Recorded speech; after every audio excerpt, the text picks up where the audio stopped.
My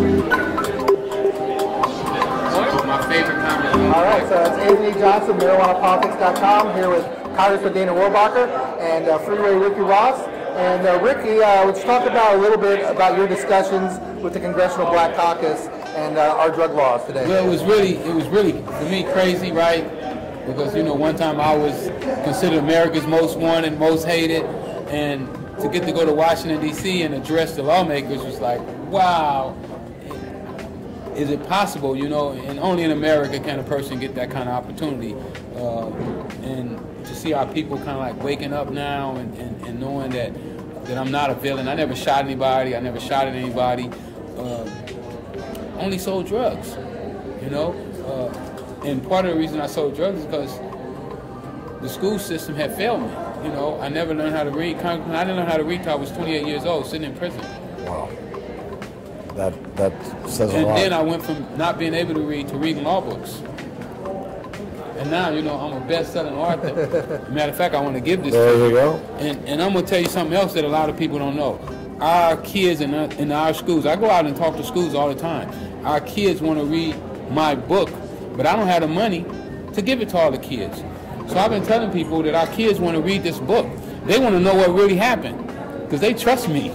They know I don't have a reason to lie to them. So they want to know what really happened in the drug war. How did it really take place? I put it all in this book, but they don't have the money to buy the book. So a lot of our kids who want to know about the drug war. So I believe, Congressman, once we educate our kids about it, then they're going to make a logical decision so that they don't have to be wondering and guessing, what's going on. They're going to know what's going on, and they can say, you know what, I'm making my own choice, I'm making my decision, and I know what I'm doing. I think that maybe the real solution that you're talking about is that we make sure that all these young people know how to use the internet, and we can get this message and other messages out where 30, 40 years ago, when all of these drug laws were put in place, there was no internet. People couldn't talk to each other about what's really the outcome of all of this. Most of them didn't even know they was changing the laws. That's right. There you go. And I think that. Well, thank you for being courageous enough to change, man. Because so many people believe, lock them up, throw away the key, and we're done with them. Well, it was. There was just a case the other day where you had. And why our prosecutors would do this. You had some guys who were picked up, and they had 3 strikes, and their 3rd strike was a marijuana strike. Was medical marijuana, and the prosecutors said, well, that's your 3rd strike, and I'm gonna give you 30 years in prison for that. And then I'm gonna take the taxpayers' money, $40,000 a year, and keep you in prison. So 30 years, the taxpayers are gonna pay what? $400,000 every 10 years, so they're going to pay $1.2 million to keep a guy in prison for 1 marijuana stick. Come on, absolutely insane. Thank you for fighting for us. And I actually signed a letter saying this is not the prosecutor. If this was a crime that was done at the local level and it dealt with medical marijuana, the federal prosecutor shouldn't even be involved in this now. Yeah. And because my amendment made that the federal prosecutor can't legally do that. So then, much less to put some guys in jail for a 3rd strike is that.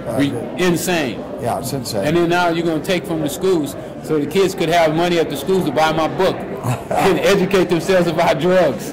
Well, I want to make sure that we, frankly, I have 3 kids, and we're homeschooling them, and I think public education failed you. It did, and we gotta find a way to make sure education doesn't fail another generation. Thank you. And it's not. We got to make big changes in our education system. Thank you. Big changes. Thank you for being so courageous, and even just to sit next to me. A lot of people, Congress people, wouldn't sit next to me. Right. Even though I did my time, I'm off parole and everything, but I'm still Rick Ross, the drug dealer, so they want to stay away from me. Well, I know a lot of people like you wouldn't sit next to me, so I'm happy to sit with you. I think it's a testament to our times, where we're moving in cannabis laws and drug laws in general. But yeah, someone that's sentenced to life in prison without parole can talk to a congressman from Orange County and come together on personal freedom, responsibility, and liberty on these issues. So thank you guys very much for all your work. Thank you. Thank you. Thank you.